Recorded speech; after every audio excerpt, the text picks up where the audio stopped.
प्रश्न पिछले साल के बारे में कुछ लोगों ने प्रश्न ये पूछा है कि कुछ बच्चों का रजिस्ट्रेशन पोर्टल पे नहीं हो पाया था, या पोर्टल पे डीबीटी प्रक्रिया के कारण पोर्टल पे रजिस्ट्रेशन एक्सेप्ट किया जाना बंद किया जा चुका था, उसके बाद उन लोगों ने एंट्री की था। उन बच्चों के लिए क्या करें? तो आप जान रहे हैं कि विद्यालयों में वैसे तो औपचारिक रूप से प्रवेश की समय सीमा निर्धारित है, लेकिन हम कभी भी कोई भी बच्चा प्रवेश लेने आए तो उसे मना नहीं कर सकते हैं। लेकिन डीबीटी प्रक्रिया के लिए हमें कहीं ना कहीं रजिस्ट्रेशन को रोकना पड़ेगा, तभी हम उसे आगे प्रोसेस कर सकते हैं।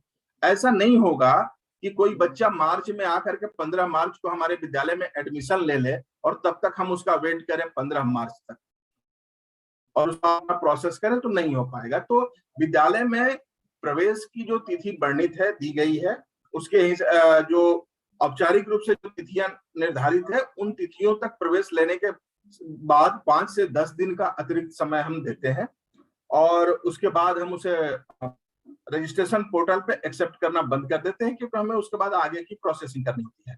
तो अगर पिछले साल किसी बच्चे का रजिस्ट्रेशन नहीं हुआ, कोई बात नहीं, इस साल समय है, उसका रजिस्ट्रेशन आप कर दीजिए। उसके रजिस्ट्रेशन में आप ध्यान देंगे कि उसका रजिस्ट्रेशन सत्र 22-23 में करेंगे आप, और 22-23 में जो उसकी कक्षा होगी उसी कक्षा में होगा।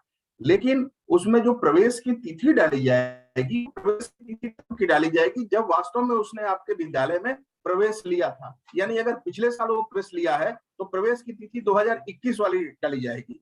भले ही उसका पंजीकरण आप सत्र 22-23 में कर रहे हैं, पिछले साल कक्षा 3 में उसने एडमिशन लिया था, अब 4 में आ गया है, तो 22-23 में कक्षा 4 में आप दिखाएंगे, लेकिन उसकी प्रवेश की जो कक्षा 3 में उसने प्रवेश लिया था, जो जिस डेट को लिया था, वही डेट आप डालेंगे।